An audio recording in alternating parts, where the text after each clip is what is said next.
한 주일 동안 안녕하셨습니까?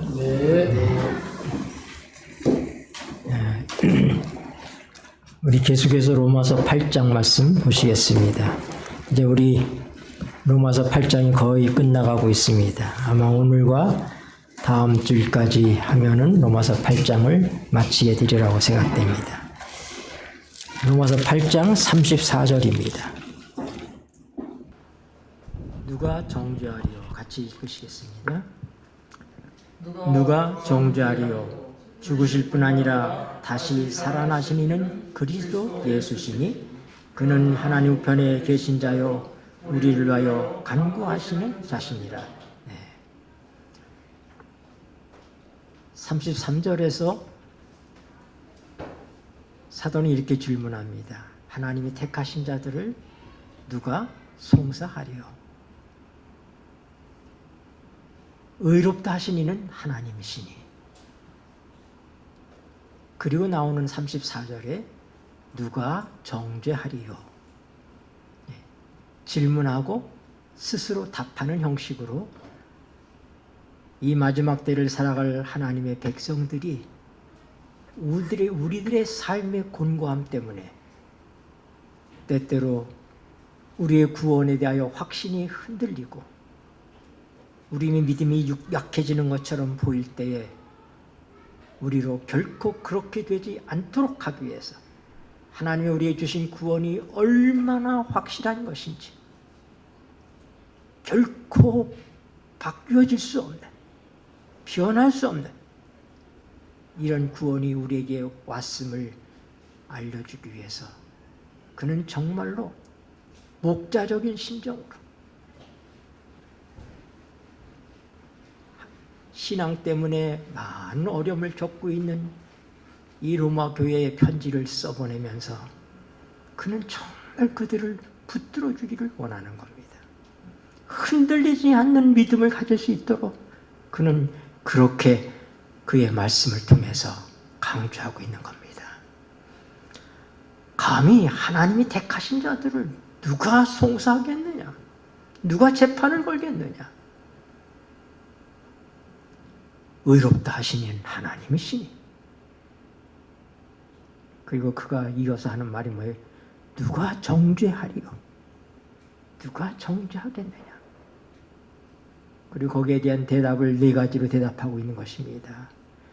죽으실 뿐 아니라 다시 살아나신 이는 하나님이시니 그는 하나님 보좌 우편에 계신 자요 우리를 위하여 간구하는 자시니라. 누가 정죄하려야 된 질문에 대하여 네 가지로 답을 합니다. 우리 주님께서 죽으셨다. 우리 주님이 죽으셨는데 누가 우리를 정죄할 수 있겠느냐? 그분이 우리 모든 죄값을 지불하셨는데 누가 정죄하겠느냐? 로마서 4장 25절에 우리 주님은 우리의 죄를 위하여 죽으시고 우리를 의롭다 하심을 위하여 살아나셨다 그랬습니다. 죽으실 뿐 아니라 우리 성경은 그냥 죽으실 뿐 아니라 이렇게 표현되어 있는데 원어 성경이나 영어 성경을 보면은 죽으시는 그 사건보다도 더 중요한 것이 뭐냐? 그는 살아나셨다고 하는 것입니다. 제가 지난 시간에 설명한 것처럼 영어로 more than that이라고 표현했어요. 그거보다 더 죽으실 뿐만 아니라 죽으신 것보다도 더 살아나신 분은 그리스도 예수시니 그분의 죽으심과 그분의 부활과 그리고 그분이 승천하셔서 하나님 보좌에 계신 것과 거기서 우리를 위해서 간구하시고 계시는데 누가 감히 하나님의 백성들을 하나님의 택하신 자들을 정죄할 수 있겠는가? 이 말입니다. 여러분 지난 시간에 제가 유튜브 방송을 들어보니까 시간이 길어져서 그런지 끝에 가서 그냥 뚝 끊어져 버렸더라고요. 설교가 끝까지 전달되지 않고. 구원은 우리가 자세히 설명하면은 대략 5가지에서부터 우리의 구원이에요. 그 첫 번째가 죄로부터의 구원이죠. 그 다음에 우리가 사단의 권세에서부터 구원입니다. 하나님의 율법으로부터의 구원이에요. 그리고 하나님의 심판으로부터 구원입니다. 끝으로 사망으로부터 우리가 구원을 받은 것입니다. 예수는 로마서 5장 24절에 이렇게 말씀하셨어요. 내 말을 듣고 나 보내신 이를 믿는 자는 영생을 얻었고 심판에 이르지 아니하나니 사망에서 생명으로 옮겼느니라. 예수를 믿는 자에게 있어서는 이미 우리는 영생에 들어갔다고 그렇게 얘기하는 것입니다. 영생은 미래에 시작되는 것이 아니라 예수 그리스도를 믿는 즉시 영생은 시작되는 거예요. 우리가 거듭날 때 예수 그리스도의 부활하심으로 말미암아 우리를 거듭나게 하셨다고 베드로전서 1장 3절에 말씀했어요. 우리 지난 시간에 거기까지 살펴봤습니다. 예수님의 죽으심은 우리의 모든 죄값을 다 지불하신 거예요. 하나님의 진노의 잔을 섞인 것이 없이 가감하지 아니하고 완전한 하나님의 심판을 우리 주님께서 받아내신 것입니다. 우리 죄 때문에 죽으시고 우리를 의롭다 하시기 위해서 살아나셨어요. 그의 부활은 우리가 의인이라고 하는 증거예요. 우리가 의롭게 되었다고 하는 증거입니다. 그러므로 바울 사도는 그가 죽으셨을 뿐만 아니라 살아나신 이는 그리스도 예수시니 누가 우리를 정죄하겠는가? 여러분, 예수 그리스도의 부활은 우리에게 많은 것들을 갖다 줍니다. 우리는 이미 예수 그리스도를 통하여서 죄로부터 우리가 다 해방된 사람들입니다. 로마서 6장 5절부터 보면 아주 중요한 말씀들이 언급되고 있어요. 만일 우리가 그의 죽으심을 본받아 연합한 자가 되었으면 또한 그의 부활을 본받아 연합한 자가 되리라. 우리가 그리스도와 함께 죽었다면 그리스도와 함께 살았다 이 말입니다.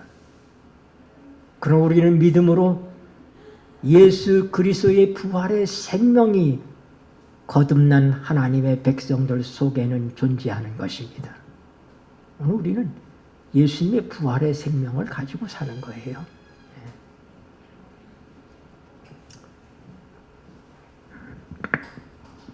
여러분,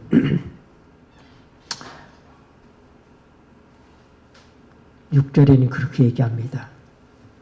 우리가 알거니와 우리 옛사람이 예수와 함께 십자가에 못 박힌 것을,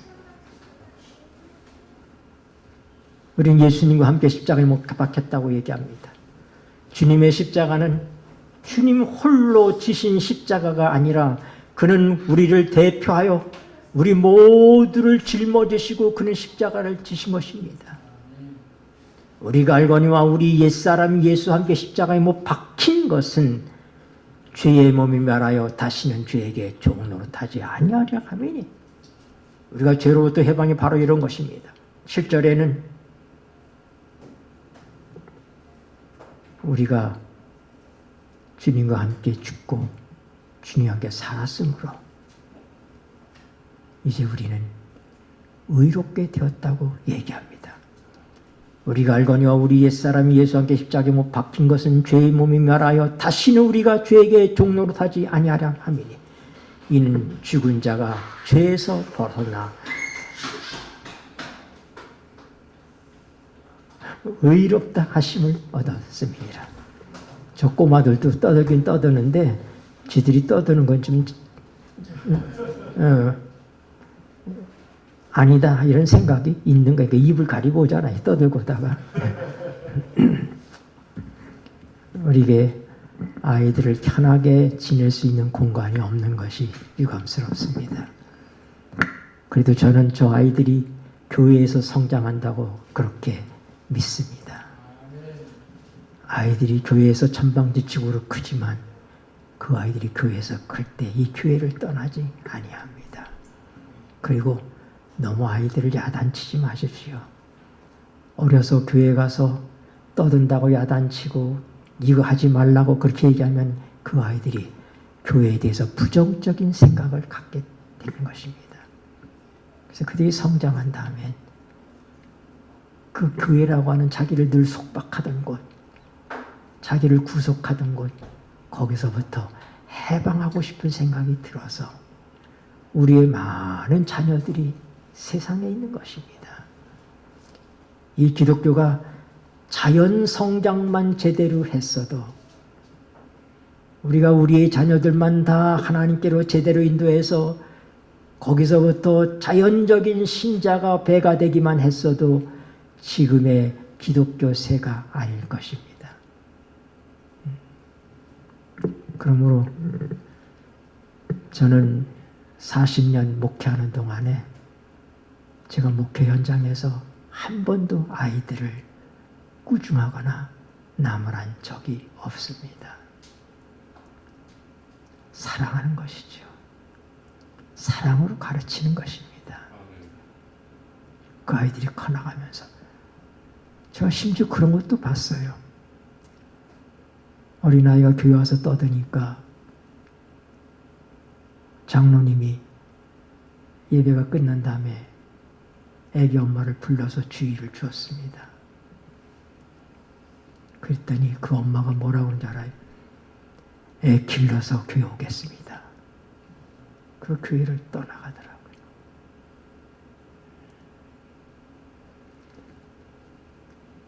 우리 주님은 근엄하신 그런 분이 아니십니다. 청년에게 보내는 기별이란 책이 있는데 거기 보면 그런 말이 있어요. 우리 예수님은 좀 점잖해질 필요가 있을 만큼 명랑하셨다 그랬어요. 어린아이들도 주님의 무릎에 오르는 것을 두려워하지 않고 그들이 기쁘게 그렇게 했습니다. 우리가 아이들을 사랑하는 것이, 이 교회는 아이들을 사랑하는 것입니다.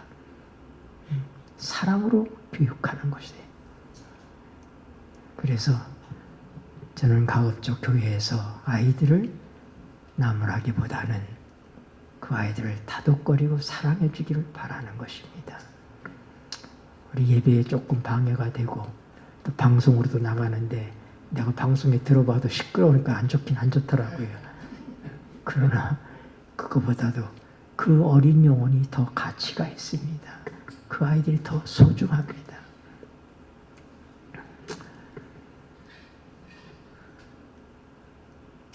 만일 우리가 그와 함께 죽었으면 그와 함께 살 줄을 믿노니 그의 죽으심은 죄에 대하여 단번에 죽으심이요 그의 살아심은 하나님께 대하여 살으심이니 너희도 죄에 대하여는 죽은 자요 그리스도 예수 안에서 하나님께 대하여는 산 자로 여길지어다. 여러분, 예수님의 십자가는 대속적 의미의 십자가의 의미만이 아니라 그것은 일체적인, 동일체적인 이렇게 표현해서 죄송하지만은 대속적이라는 말은 substitutionary라는 뜻이에요. substitutionary. 그의 죽음은 substitutionary death이기도 하지만은 더 중요한 것은 identification death라고 하는 것입니다. co-death. 내가 그리스도와 함께 죽는 것입니다. 그러므로 이제 우리는 죄로부터 해방된 것입니다. 히브리서 2장에 보면은 자녀들은 혈육에 함께 속하였음에, 히브리서 2장 14절 말씀이에요. 자녀들은 혈육에 함께 속하였음에 저도 한 모양으로 혈육에 함께 속하심은 사망으로 말미암아 사망의 세력 잡은 자를 없이 하시려.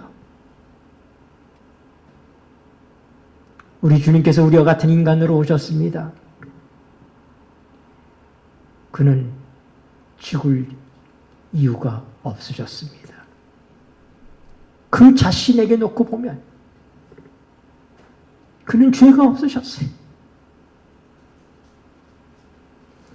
죄의 삭은 사망이라고 하는 그 말은 우리에게 해당되는 것이지 주님에게 해당되는 것이 아닙니다. 주님이 율법을 완전케 하셨다는 얘기 우리가 지난 시간에 공부했어요. 마태복음 5장 17절에 내가 율법을 폐하러 온 것이 아니라 완전케 하러 왔다. 어떻게 완전케 하러 왔는가? 하나님 율법을 만드셨습니다. 그것이 하나님의 뜻입니다. 예수님은 내가 내 뜻을 이루러 온 것이 아니라 내 아버지의 뜻을 이루러 오셨다고 말씀하셨어요. 그것은 하나님의 율법에 요구하는 모든 것들을 그가 다 성취하러 오신 것입니다. 하나님께서 율법을 만드셨는데 그 율법을 지켜야 될 우리들이 아무도 그 율법을 지킬 수가 없다면 하나님은 율법을 잘못 만드신 거죠. 지킬 수 없는 법을 만드셨으니까 그것은 뭐예요? 만드신 분에게 문제가 있다. 이것이 사단의 노린 거예요. 그래서 어떻게 했어요? 모든 인간을 타락시키고 아무도 율법에서부터 자유할 수 없도록 해버렸어요. 다 죄인이 됐어요. 유다서에 보면은 모세가 죽었을 때에 모세의 시체를 가지고 미가엘과 천사장 미가엘과 누가 싸워요? 사단이 싸우고 있습니다. 사단은 뭐예요? 모세는 내 거다 이거예요. 왜냐하면 모세는 죄인이니까. 그때 미가엘이 뭐라고 얘기해? 여호와께서 너를 책망하시기를 원한다. 주님께서 그를 부활시켜서 하늘로 데려가셨습니다. 모세까지라도 죄인입니다. 어느 인간도 하나님의 율법 앞에서는 다 죄인인 것입니다. 그래서 예수님이 우리와 똑같은 한 모양으로 사람으로 이 땅에 오신 거예요. 그리고 우리를 대신해서 우리의 머리로서 하나님의 맏아들로서 율법을 지키신 것입니다. 그는 완전하게 율법을 지키셨어요. 생각으로라도 범죄하지 아니하셨습니다. 그러므로 온 우주 앞에 드디어 하나님의 율법에는 문제가 없다. 하나님 율법은 지켜질 수 있다 하는 것을 입증시켰어요.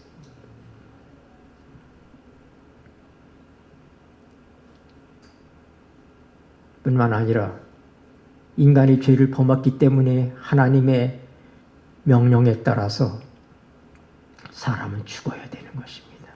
죄의 삭은 사망이에요.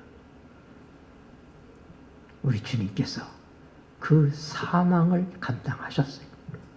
십자가에 죽으셨어요. 율법은 지켜질 뿐 아니라 율법이 요구하는 것들이 이행되어질 때 율법에 문제가 없는 것입니다. 주님이 율법을 지키실 뿐 아니라 율법의 요구에 이행하셨기 때문에 우리 주님을 통하여 하나님의 율법이 완전하게 된 것입니다. 왜 율법을 완전케 하러 왔다고 하시는지 그 말씀의 의미를 우리가 알아야지 돼요. 주님 외에는 아무도 하나님 율법을 완전케 한 자가 없습니다. 우리는 그 안에 있었기 때문에 주님이 하신 모든 일이 우리의 것이 되는 것입니다. 우리를 죄로부터 해방하시고 사망으로 말미암아 사망의 세력 다른 자를 없이 하시며 사단은 예수님을 십자가에 못 박았습니다. 그러나 주님은 죽을 이유가 없어요. 그런 죄를 짓지 않으셨기 때문에. 근데 사단이 그를 십자가에 못 박았습니다. 사단은 영원히 살인자가 된 것입니다. 그러므로 사망으로 말미암아 사망의 세력 잡은 자를 없이 하시게 된 것입니다. 죽는 것이 무서워서 일생에 매여 종노릇하는 자들을 놓아주려 하심이라. 히브리 2장 15절 말씀입니다. 우린 죄로부터 해방되었고 사망으로부터 해방된 것입니다. 로마서 7장 4절에 보면 우리가 로마서 7장에 있는 말씀 잘 알죠. 1절부터 보면 내가 법하는 자들에게 내가 법에 대해서 좀 설명을 해보겠다 얘기합니다. 남편에 있는 아내는 남편이 살아있는 동안에는 그 남편에게 매여 있게 된다. 이게 법이다. 남편이 살아있는 동안에는 그 남편으로부터 자유로울 수가 없다. 남편을 버리고 또 다른 데 시집갈 수가 없는 것입니다. 그래서 남편에게 매여 있습니다. 이게 법입니다. 그런데 이 여자가 남편과 결혼해서 불행한 것입니다. 정말 훌륭한 남편인 줄 알고 결혼했는데 남편은 너무나 완벽한 완벽주의자예요. 그 부인이 행복하지 않아요. 그래서 그가 그 남편으로 벗어나려면 남편이 죽으면은 벗어날 수 있어요. 그런데 불행스럽게도 그 남편은 죽지를 않습니다. 그 남편은 뭐예요? 천지가 없어지기 전에는 1.1억도 변하지 않는 율법이거든요. 여자는 우리고 우리의 전 남편은 율법이에요. 그래서 우리가 율법에 매여 있는 존재가 된 거예요. 율법 아래에 있는 거예요. 근데 우리가 그 율법부터 벗어날 수가 없어요. 그런데 여기 진짜 좀 신랑감이 하나 나타났으면 그게 누군지? 그 예수 그리스도십니다. 그분에게 시집하면 율법은 내게 요구하지만 그분은 다 해주시는 분이기 때문에 누구한테 가야 되겠어요? 내가 여자라면 당연히 내 두 번째 남자한테 가야 되는데 문제는 내가 시집을 갔다는 데 문제가 있는 거예요. 난 이미 갔어요. 그 4절에 보면은 누가 죽는가? 아내가 죽습니다. 율법은 안 죽으니까 그리스도의 십자가를 통해 그리스도의 몸을 통하여 여자가 죽고 다시 살아나서 새 남편 예수님과 함께 결혼하게 되는 것입니다. 그 얘기할 때 우리가 어떻게 율법으로부터 자유할 수 있느냐? 죽음을 통하여. 여러분 죽은 마누라 보고 남편이 와가지고 이 마누라야 저녁밥 차려 할 수 있어요? 세탁기 돌려 청소해 못하잖아요. 죽음은 해방된 거예요. 우리는 율법으로부터 해방됐다 이 말입니다. 더 이상 우리가 율법 아래에 있지 않습니다. 로마서 6장 14절 말씀처럼 우리가 법 아래에 있지 않고 하나님의 은혜 아래에 있다고 그랬어요. 율법에 대하여 죽어서 율법으로부터 해방되어 예수님과 함께 살게 된 우리의 삶 속에서는 은혜가 우리의 삶을 이끌고 있는 것입니다. 우리는 이제 더 이상 법 아래에 있지 않고 뭐 아래에 있어요? 은혜 아래에 있는 것입니다. 어떤 사람들이 얘기할 때 대gne 교회는 안식일을 지켜야지 구원을 받는다고 생각하지 않습니까? 그래서 아닙니다. 안식일을 지키는 것과 구원과 아무 상관이 없습니다. 구원은 하나님 우리에게 은혜로 주신 선물입니다. 우리의 공로로 받게 된 것이 아닙니다. 그러나 구원받은 자의 삶 속에는 하나님의 성령을 통하여 예수 그리스도가 계십니다. 그는 율법을 완전케 하신 분이시기 때문에 그가 우리 안에 계실 때 우리는 창조의 기념일이요 구속의 기념일인 이 날을 기쁨으로 구별하게 되는 것입니다. 광복절을 지킴으로 해방이 되는 것이 아니라 해방이 되었기 때문에 광복절을 지키는 것처럼 구원받기 위해서 우리가 율법을 지키는 것이 아니라 구원을 받았기 때문에 율법을 완전케 하신 그분이 우리 안에 사실 때, 성령을 통해서 그분이 우리 안에 사실 때 우리가 사랑할 수 없는 사람도 사랑하게 되는 것이고, 율법이 사랑 아닙니까? 네. 하나님이 존중히 여기시는 것을 당연히 우리도 존중히 여기는 삶을 살게 되는 것입니다. 이것은 우리의 행위가 아니고 우리 안에서 자연스럽게 이루어지는 성령의 역사를 통한 은혜라고 하는 것입니다. 하나님의 백성은 더 이상의 율법 아래 놓여 있지 않습니다. 우리 율법으로도 해방됐습니다. 우리는 어디 안에 있어요? 은혜 아래 있다고 하는 사실을 기억하시게 되길 바랍니다. 여러분, 우리는 이미 심판에서 해방되었고, 죄에서 해방되었고, 사단으로부터 해방되었고, 사망에서 해방이 된 사람들입니다. 죽는 것이 무서워서 일생 동안 종로로 타는 그들을 놓아주기 위해서 사망으로 말미암아 사망의 세력 잡은 자를 없이 하셨습니다. 사단은 살인자예요. 아직 그게 집행이 되지 않았지 그는 사형을 선고받았습니다. 이제 사형수가 사형하지만 금방 죽이지 않잖아요. 그렇죠? 좀 지난 다음에 죽이는 것처럼 우리 주님께서 세 번째 오실 때 이 모든 악과 사단이 멸망하게 될 것입니다. 그 요한계시록 20장에 나타나 있잖아요. 그때 죽는 게 둘째 사망이에요.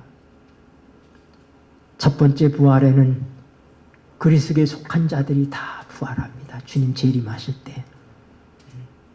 그 우리가 1천년 동안 하나님과 함께 왕노릇을 한다고 그랬어요.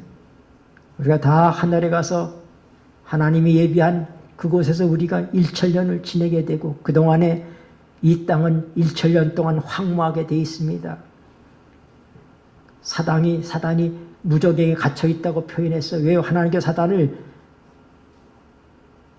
묶어놓는 것 아니지만 모든 게 죽어 있으니 사단이 할 일이 없는 거예요. 그게 옥에 갇혀 있는 거예요. 지옥에 갇혀 있는 거예요. 지옥이 다른 곳이 아닙니다. 바로 이 세상이 지옥이에요. 하나님께서 사단을 이 땅으로 내쫓으셨다고 얘기하는데 베드로서에는 악한 천사들을 지옥에 가두셨다고 그랬어요. 사단의 활동 무대가 이 지옥, 이 세상입니다. 그리고 여기가 회복되는 새하늘과 새 땅도 바로 이 지구입니다. 우주의 질서가 바뀌게 될 거예요. 우리 요한계시록에 보면은 주님께서 오실 때에 하나님의 보좌가 이곳으로 내려옵니다. 아무도 하나님은 눈으로 본 자가 없습니다. 그는 빛 가운데 계시는 분이십니다. 요한계시록 1장에 보면은 나는 장차 올 자라 그렇게 얘기했어요. 이 장차 올 자가 누군가? 아, 예수님이다. 아니요. 그 다음에 나오는 거는 죽었다가 살아나신 그리스도가 언급되고 있어요. 그리고 7영으로 표상되는 성령이 언급됩니다.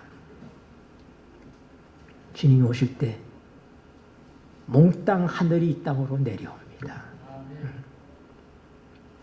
그리고 우리가 하늘에 올라갔다가 다시 이 땅에 와서 새하늘과 새 땅을 하나님께서 창조하시는 걸 보게 될 것입니다. 그리고 이 땅이 우주의 중심지가 될 거예요. 하나님의 보좌가 이 지구에 있게 될 것입니다. 이건 말할 수 없는 특권인 것입니다. 이 모든 천연계의 궤도들이 바뀌게 될 것입니다. 우리가 지금 팔로마에 있는 만홍경이나 그린지 첨부되어 있는 만홍경으로 다 저 우주를 들여다보면 적어도 이 태양계를 벗어나서 은하계를 벗어나서 소우주를 벗어나서 저 대우주까지 미치는데 우리 만홍경으로 거기까지 보고 있어요. 대우주까지. 빛의 속도로 최소 150광년에서 200광년이 걸리는 거리입니다. 똑딱할 때 지구를 7바퀴 반을 도는 그 속도로 1년을 가는 거리를 1광년이라고 얘기해요. 그런데 저 대우주까지, 우리가 만원경으로 보게 된 저 대우주까지의 거리가 얼마다고요? 150광년. 150년 동안 빛의 속도로 날아가도 도달하지 않는 곳. 그 중심에 하나님의 보좌가 있는 거예요. 거길 중심으로 우주가 움직이고 있는 것입니다. 톱니바퀴 돌아가듯이. 그런데 주님의 보좌가 이 땅으로 온다고 생각해 보세요. 이 지구가 우주의 중심이 되는 거예요. 6천년 죄로 인하여서 얼룩진 이 땅을 주님께서 회복하시는데 그는 우리를 하나님의 아들로 맞아 주십니다. 히브리서 1장에는 언제 천사를 일컬어서 내가 너를 낳았다. 너는 내 아들이라 그렇게 말한 적이 있느냐. 천사는 하나님의 아들이 아닙니다. 그러나 우리는 아들입니다. 예수님이 아들이신 것처럼 우리는 영원한 세월 동안 예수님과 같은 아들로 살게 될 것입니다. 너희는 택하신 족속이요 왕 같은 제사장이요 거룩한 나라요 그의 소유된 백성이니. 여러분, 우리가 왕이 된다는데 왕이 되려면은 영토도 있어야 되고 또 다스리는 신빈들도 있어야 되잖아요. 아마도 이 수많은 하나님이 창조한 세계에 여러분은 어느 별을 통치하게 되실지 하나님께서 분명히 우리에게 왕으로 세워주실 것입니다. 우리는 지금 그것을 상상할 수 없습니다. 우리가 눈으로 보지 못하고 귀로 듣지 못하고 마음으로도 생각하지 못했다고 그랬습니다. 우리 주님께서 하나님 보좌 우편에 계십니다. 이게 무슨 의미입니까? 이 땅에 있던 모세가 지었던 성막은 하늘에 있는 성막을 하나님께서 모형을 보여줘서 지었던 것입니다. 그것은 그림자라고 그랬어요. 이 땅에서 수많은 양들이 죽었습니다. 그 양은 세상 죄를 지고 가는 하나님의 어린 양이신 예수님을 예표하는 것들이었습니다. 그러면 우리 주님께서 이제 이 땅에 오셨어요. 그가 짐승의 피로써 우리를 죄를 용서한 것이 아니라 어떻게 했어요? 자신의 피로써. 더 이상의 양이 필요 없습니다. 그는 자신의 피로써. 네. 여러분,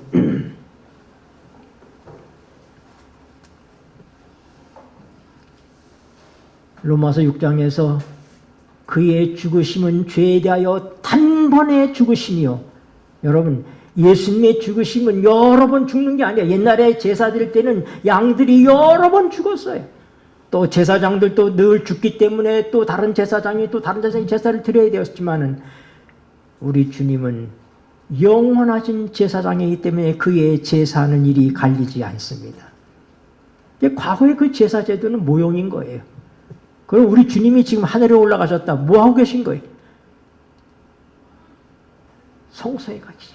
하나님 옆에 계신 거예요. 그게 참 장막이에요. 자기의 피를 가지고, 짐승의 피가 아니라 자기의 피를 가지고 하나님의 보좌 우편에 계시다고 하는 얘기는 바로 이걸 얘기하는 겁니다. 우리 주님이 성소에 들어가셨다. 참 성소에. 우리의 대제사장으로 가셨다. 옛날 구약시대 때 하나님의 종들이 큰 두 부류가 있어요. 하나는 제사장이고 하나는 선지자예요. 선지자의 뜻이 나비예요. 나비가 뭐라고 하는 것은 대언자란 얘기입니다. 하나님의 말씀을 받아서 백성들에게 가르치고 대언하는 자가 선지자예요. 제사장은 백성들을 대표해서 하나님 앞에 서는 자가 대제사장이에요. 한국 사람의 대표는 한국인이어야지 되는 것입니다. 미국 사람이 우리를 대표할 수 없어요. 여성 대표는 여성이어야지 되잖아요. 그렇죠? 인간을 대표하는 자는 인간이어야지 돼. 그래서 예수님께서 인간으로 오신 것입니다. 그래서 우리의 대제사장이 되신 거예요. 단번에 그는 영원히 단 한 번 죽음을 통하여 완전한 제사를 드리신 거예요. 그는 자기 피를 가지고 하나님께 올라간 것입니다.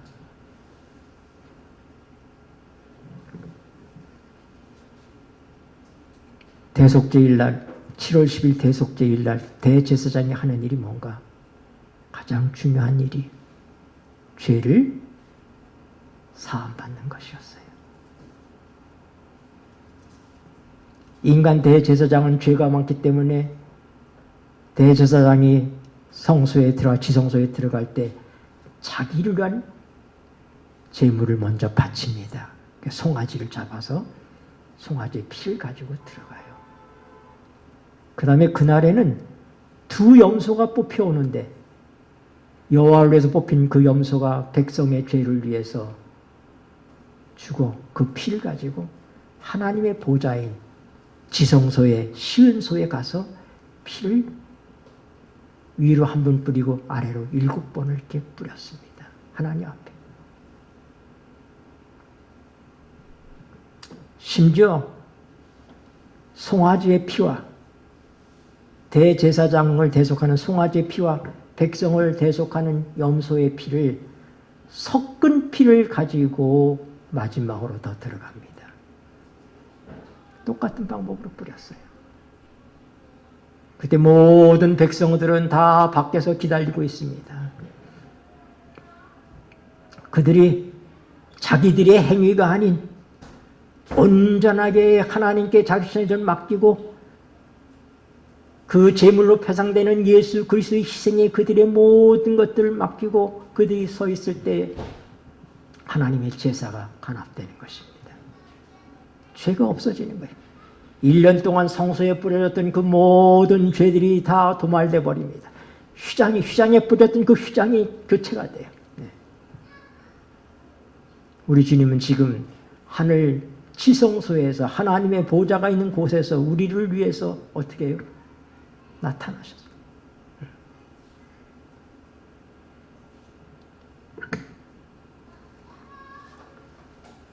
히브리 10장 보십시다.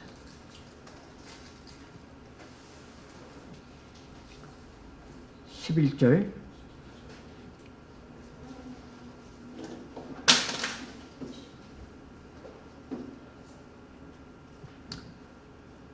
제사장마다 읽겠습니다. 시작. 제사장마다 매일 서서 섬기며 자주 같은 제사를 드리되 이 제사는 언제든지 죄를 없게 하지 못하거니와 오직 그리스도는 죄를 위하여 한 영원한 제사를 드리시고 하나님 우편에 앉으사 그 위에 자기 원수들로 자기 발등상 되게 하실 때까지 기다리시리니. 저가 한 제물로 거룩하게 된 자들을 영원히 온전케 하셨느니라. 아멘. 여러분, 여기 그가 한 제물로 거룩하게 된 자들을 온전케 하셨다고 그랬어요. 거룩하게 된 자들이 누굽니까? 우리는 우리 스스로가 거룩할 수 없어요. 그분이 우리를 거룩하게 하셨기 때문에 거룩한 것입니다. 하나님이 거룩하게 하신 자들을 그분이 어떻게 하세요? 바로 하나님의 보좌 우편에서 우리 대제사장으로 계시면서 우리를 어떻게 한다고요? 온전케 하신 일을 하신다 이 말입니다. 우리를 온전케 하시고 계신 것입니다. 누가 우리를 정죄하겠느냐? 우리를 위해서 죽으시고 다시 살아나셔서 하나님 보좌 우편에 앉아 계신다. 여러분, 앉아 계시다는 말이 무슨 의미예요? 하나님께서 천지 만물을 다 창조하신 다음에 뭐 했어요? 일곱째 날 뭐 하셨습니까? 쉬셨어요. 쉰다고 하는 것은 완성의 의미인 것입니다. 우리 주님께서 하나님 보좌 우편에 앉아 계시다는 얘기는 이 모든 구속이 완성되었다고 하는 걸 얘기하는 거예요. 성공으로 끝났다는 걸 얘기하는 것입니다. 하나님께서는 만족하게 우리 주님의 구속을, 그 대속을 다 받아들이셨기 때문에 그를 오른손으로 높이 드셔서 자기 곁에 두신 것입니다.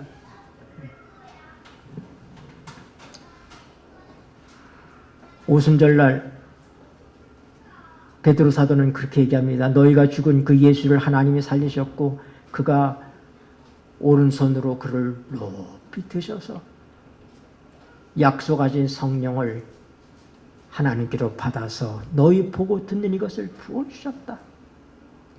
우리 주님께서 왜 하나님 보좌 우편에 계시는가? 그는 모든 구속사업이 완성되었음을 알리고 그가 나타나실 때까지 우리에게 가장 좋은 은사들을 내려주시기 위해서 거기 계시는 것입니다. 그래서 마지막으로 뭐가 나와요? 간구하시는 자신이라. 누구를 위해서 간구하십니까? 우리를 위해서 간구하신 거예요.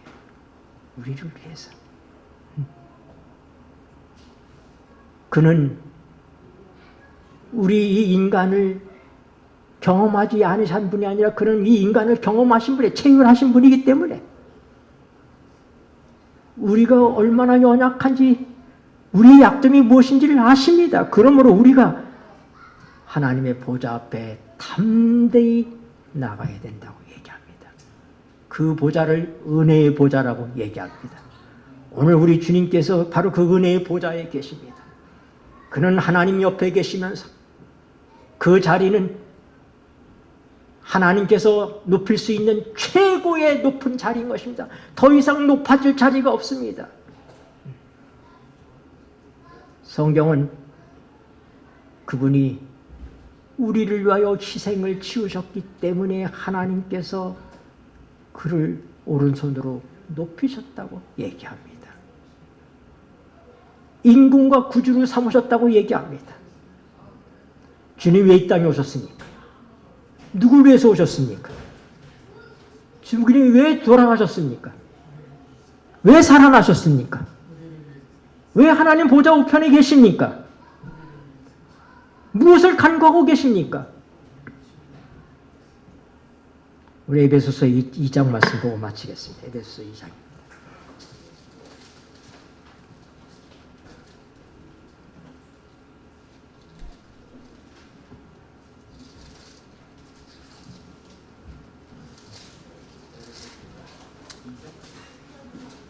(311쪽입니다) 에베소서 2장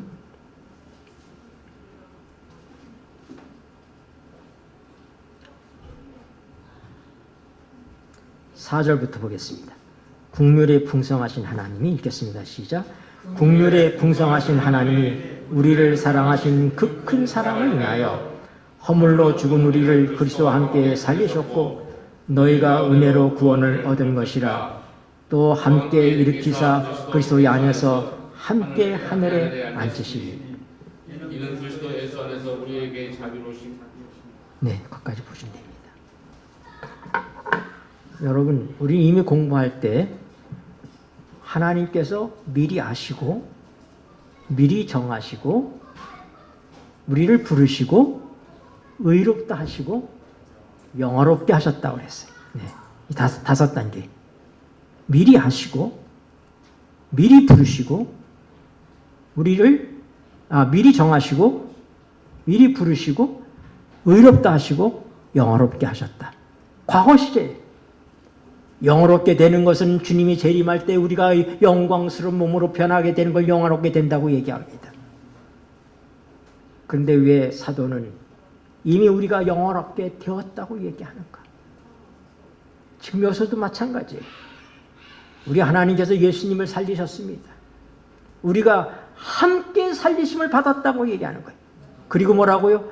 함께 하늘에 앉히시니 우리 주님이 하나님의 보좌 우편에 앉아 계십니다. 바울 사도는 얘기하기를 우리가 이미 거기에 함께 앉아 있다고 얘기합니다. 예수님은 교회의 머리십니다. 우리 지체의 머리십니다. 우리의 머리가 거기에 가 있습니다. 그러므로 뭐예요? 지체는 우리들도 거기 가 있다고 얘기하는 것입니다. 이미.